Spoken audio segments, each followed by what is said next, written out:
This video will be about the security proofs of some continuous variable quantum key distribution protocols. It is based on a paper which is a joint work with Peter Ron and Anthony Leverrier. So I will first start with some motivation, mainly explaining why we're interested in continuous variable quantum key distribution, and specifically discrete modulations of states.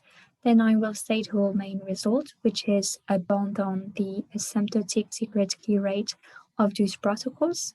I will mention the methods used to get to that result, show some important, meaningful graphs of illustrating some applications of that result, and I will briefly mention the some extensions at the end. So let's start with the motivation. So just to introduce our protagonist, let me recall the setting for quantum key distribution. So here we have Alice, Bob, and this is Eve. Alice and Bob want to establish a random uniform secret key without Eve being able to get any information about that key. And to perform this task, they have access to an unsecure quantum channel and to an authenticated classical channel. So historically, quantum key distribution protocols all relied on the exchange of discrete variables. So for instance, in BB84, the information was encoded on discretely polarized photons, with a horizontal photon or 45-degree photon standing for 0, and a vertical or 135-degree photon representing a 1. The problem, however, of these discrete variable protocols is that they require Bob to use single photon detectors, and those single photon detectors are very expensive. So on the other hand, we have continuous variable QKD that was first introduced by Ralph in 1999, and which uses resources and techniques that are widely available. In a typical CV QKD protocol, Alice is going to send quantum states of light to Bob, typically coherent states. So here we have the quasi-probability distribution of a coherent state. And the encoding is done on the creditators, so position and moment, of the quantified electromagnetic field. So those coherent states are very easy to generate because they correspond to the output of good lasers. So then Bob uses coherent detection. So either homodyne if he measures one creditation, or heterodyne detection if he measures both creditators, and in that case gets a complex number. And so yes, he uses coherent detection to make his measurements. So as I have said, the main advantage of CV QKD over GV QKD is that it is easier to perform experimentally. There are some drawbacks, however. The proofs are harder, at least if we consider the ideal case for GV QKD. Because one now has to deal with an infinite dimensional Hilbert space. And the protocol also tend to be less tolerant to loss. So in this talk, we will focus on the first problem, that of harder proofs. So there is one CV QKD protocol using coherent states for which we do have an almost complete security proof. It is the protocol that uses a Gaussian modulation of states that was introduced by Grossen and Granger. So it consists in Alice sending coherent states alpha, where alpha is drawn from a complex Gaussian distribution. And so in that case, the security proof was first done in the asymptotic regime with the works of Garcia, Patron, Serre, Navasquez, Grossen, and Assin, and then extended to the finite size regime by Anthony Leverrier. The problem, however, of this Gaussian modulation is that it is a theoretical idealization because in practice, Alice cannot possibly have access to a continuum of coherent states because modulators have a finite range and precision. So for this reason, we're in fact more interested in discretely modulated CV QKD protocols in which Alice chooses the coherent states she sends among a finite set of coherent states forming some constellation. So there are a number of discrete modulations that are experimentally relevant. One of them is the Creditation phase shift gain, in which Alice chooses between only 4 coherent states that are drawn with equal probability.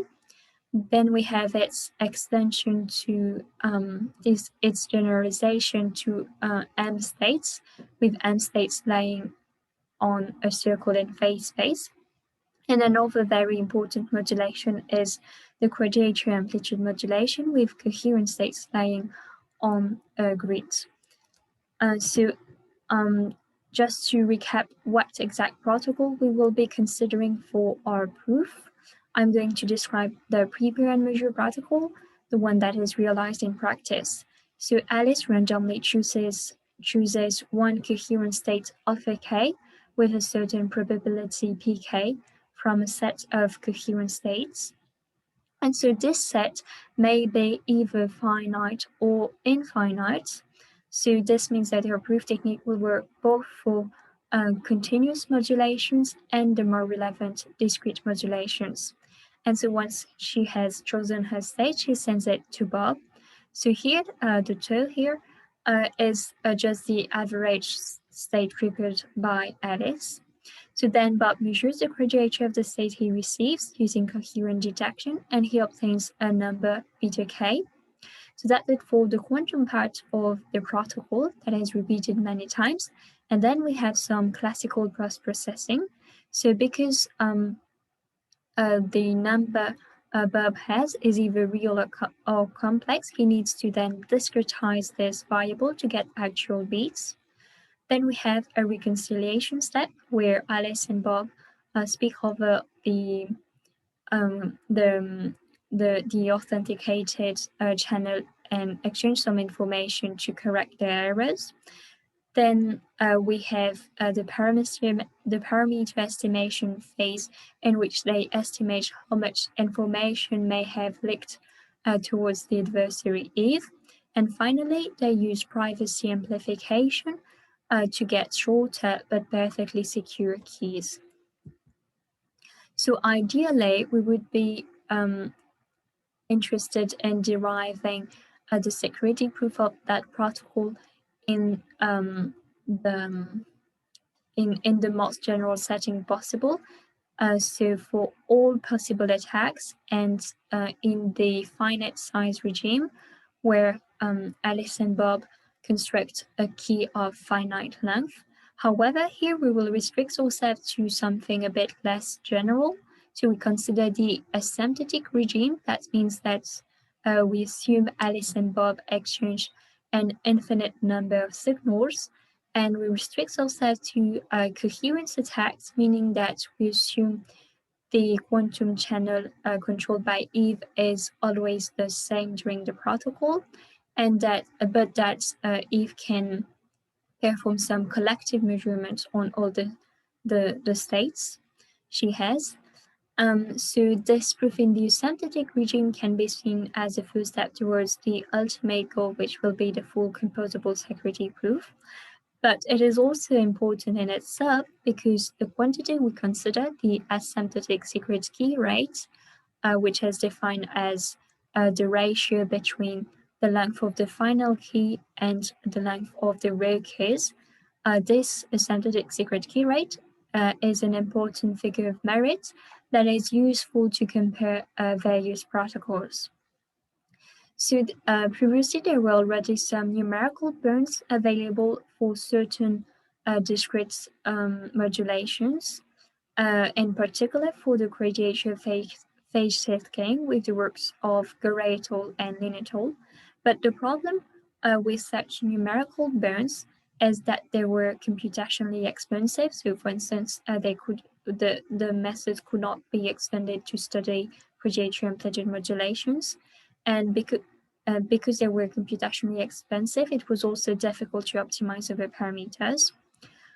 So to solve this problem, we derived an explicit analytical bound, which is very easy to compute. So let's see what were the methods to get to that result. The first step in the proof was a very standard one for security proofs in quantum key distribution. It consists in replacing the protocol I've previously described by an equivalent entanglement-based protocol that is identical from Bob's and Eve's perspectives and therefore shares the same security. So also we consider this equivalent entanglement-based protocol for proof. We need to keep in mind that all the quantities that will appear in our bond needs to be estimated in the prepare and measure protocol because it is the one implemented in practice. So then we use the Devetter-Quinter bond, which gives the asymptotic secret key rates in that case. It is equal to the mutual information between Alice and Bob's variables minus the supremum of the high-level information between Bob's variables and Eve's quantum register. So the mutual information corresponds to how much information Alice has on Bob's key, and it is known in the experiment. However, the high-level information, which corresponds to how much information Eve may obtain on Bob's variables if she performs an optimal measurement, this quantity is not known, so that's why this bond is not directly practically useful. So we bounded it using a result known as the extremality of Gaussian states, derived by Garcia-Batron, Cerf, Navasquez, Grosson, and Assin. And so then we get an upper bound on this value that depends on the covariance matrix of the state rho, which is shared by Alice and Bob in the entanglement-based version of the protocol, and on the coherent detection used by Bob. So for this reason, we needed to evaluate the covariance matrix of the state rho. It depends on three parameters, so V, W, and Z. V is fixed by the modulation. W can be measured locally by Bob, but Z is unknown in the prepare and measure protocol. So for this reason, our goal has been to bound its value. So to achieve this goal, we derived a semi-definite program, which has some type of convex optimization. And so here we have the objective function, which just corresponds to the Z that we want to bound, and then some constraints. So the first constraints just say that rho is obtained by applying a channel to the bipartite state prepared by Alice. The final constraint just says that rho is a density matrix, and then those three constraints corresponds to some observations that can be done in the prepare and measure protocol. So these two constraints gather information about the first moment of the states, and that one about the second moment. So finally, to get a bound on the solution of this semi-definite problem, we introduce an operator K that depends on parameters Z, X, and P that can be later optimized to get the bound as tight as possible. And what's important about that K is that it satisfies the following equality: K dagger is equal to sum operator E minus C. So then using that K dagger as positive semi-definite and taking the expectation value for rho, we get a Bourne trace of rho C, where I recall that trace of rho C is exactly the quantity of row C is exactly the quantity Z that we wanted to bound. So this is the final bound we get. W depends on the modulation, N is the average photon number in the modulation, and these three parameters are parameters that can be estimated experimentally in the prepare and measure version of the protocol. So before showing some applications of that bound, let me show how this result relates to other previously known results. In the case of a Gaussian modulation, this W vanishes. And then if we consider a channel of transmittance C, we are able to compute C1. It is equal to this square root. So then we get that trace of row C is inferior or equal to 2 times the square root. But this is in fact known to be an equality, which means that we chose that our bond is tight in the case of a Gaussian modulation. For the Creditation phase shift gain, we see that our analytical bound matches the numerical bound of the work from Garay et al., except in the region where we have transmittances very close to 1, but this case is usually not relevant for experiments. So now we're ready to see some application and in particular study important discrete modulations. So our bond can be computed for any practical experiments, but it is also useful to get an estimate of what that bond will be for a typical experiment. So because most experiments are done using fiber, we model the quantum channel by a Gaussian channel, which is characterized by two parameters, the transmitter T and the excess noise Xi. So if a coherent state alpha goes through that channel, it is transformed into a displaced thermal state centered on square root of T alpha. So the transmitters measures the loss in amplitude, and the variance is modified as well. It becomes 1 plus T Xi.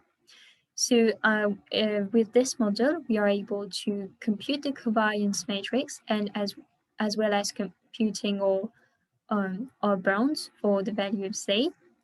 And then I recall that to get the asymptotic secret key rate, we need to use the Leverrier-Winter bound.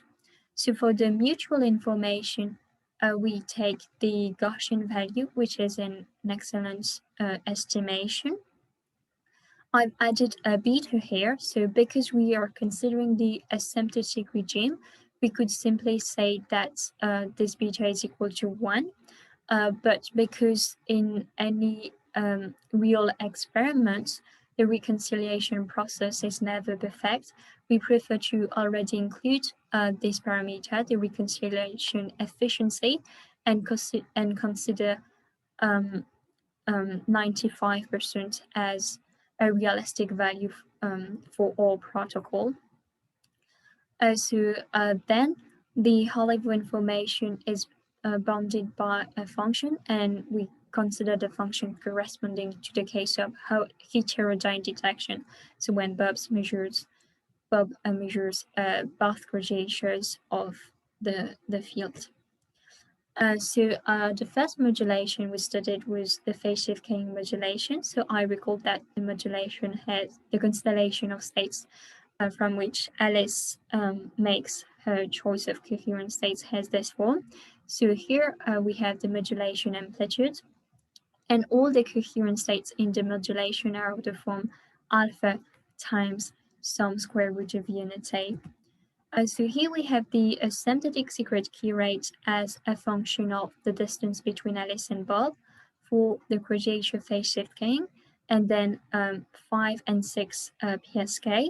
So we see that when we go from 4 states to 5 states, there is a small improvement, but then the curves for m equals 5 and m equals 6 are indistinguishable, which shows that with our proof technique, going beyond m equals 5 is essentially useless. The only advantage is that when we increase m, This allows for larger possible values of the modulation amplitudes as we see here, but the improvements remains rather negligible. So this may be only linked to our proof technique, and in particular the use of Gaussian extremality, which might introduce some looseness in the bones in that case. And so, for instance, the methods of Lyon et al. And Upadework et al. Seems to give better bones for those modulations. But in any case, if we want to increase the number of states, it seems much better to use Creditation amplitude modulations, because as we will see, they give better key rates. So those modulations consist in coherent states arranged on a grid in phase space and drawn according to a certain distribution. So for the moment, we consider a binomial distribution. Those Creditation amplitude modulations are very relevant in practice, because they are used to approximate a Gaussian modulation which is known to be optimal, and this can be achieved using standard telecom equipment. So that's really what experimentalists want to use in practice. So here we have again the asymptotic key rate as a function of the variance of the modulation, and it is depicted for various sizes of Creditation amplitude modulations. And we also have the Gaussian for comparison. So the main observation is that when we increase the constellation size, the curve gets closer and closer to the Gaussian curve for larger and larger values of the variance, which means that we are then able to work at higher signal to noise ratio, which is important to simplify the experimental hardware. And another important observation is that here to add 50 kilometers, if we consider the optimal variance, which is about 5, we see that the 64 one already gives performances very close to that of the Gaussian, and it therefore seems as a suitable choice for the large-scale deployment of CV QKD. So because our bound is analytical, we are also able to compare various distributions, because two constellations with the same number of states may lead to different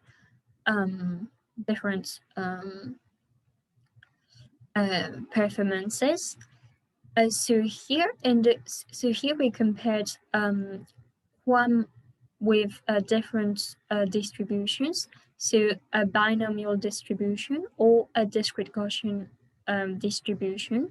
For the discrete Gaussian distribution depends on a parameter, so for the comparison we optimized it.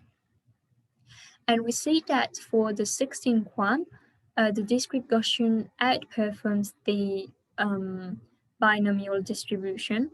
However, for a 64 quam, the improvement is completely negligible. So this suggests that the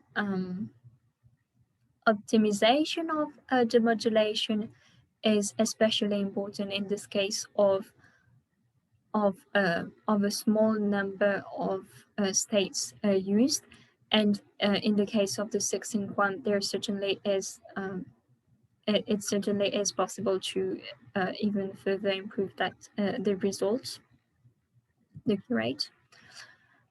So another important quantity is the maximum tolerable excess noise, in particular to assess the robustness of a protocol. So it corresponds to the maximum excess noise for which we are still able to distill a secret key. So here again, we see that the 64 quam gives performances quite close to the Gaussian one, and the 256 quam is even closer to the Gaussian. So finally, just to mention an extension of our result, we also derived a similar bond on Z for arbitrary modulation, so no longer necessarily using coherent states, but for instance, mixed states such as thermostates. This is important, for instance, for protocols that use thermostates to extend CV QKD to the microwave regime. And it is also interesting in order to assess the impact of imperfect state preparation on the security, because in an experiment, we cannot really expect to precisely prepare a coherent state, and any level of noise leads to some imperfections, and so we typically produce, in fact, mixed states. However, we don't know whether our burnt is tight or not. So to conclude, our main result is an analytical burnt on the asymptotic secret key rate of CVQKD protocols with an arbitrary modulation of coherent states, and it can be even extended to an arbitrary modulation. So it has some impactful applications, the most important one being the study of the modulations and the choice of modulation sizes. So we've seen that 64 QAM seems to be a good choice. So it is also an important step towards the full composable security proof. It has a number of other benefits that for the moment haven't been fully exploited. So it makes possible the study of optimal constellations, and with the burn on arbitrary modulations, it also makes possible to take into account the impact of imperfect state preparation. There are a number of open questions. One of them concerns the tightness of the burns in different cases. Then we don't know whether or not a proof technique can be extended to other protocols such as device-independent quantum key distribution. And finally, there is the question of the optimality of collective attacks among general attacks. That is important. That is one of the steps missing to get the full security proof. And well, that's it. Thanks for watching.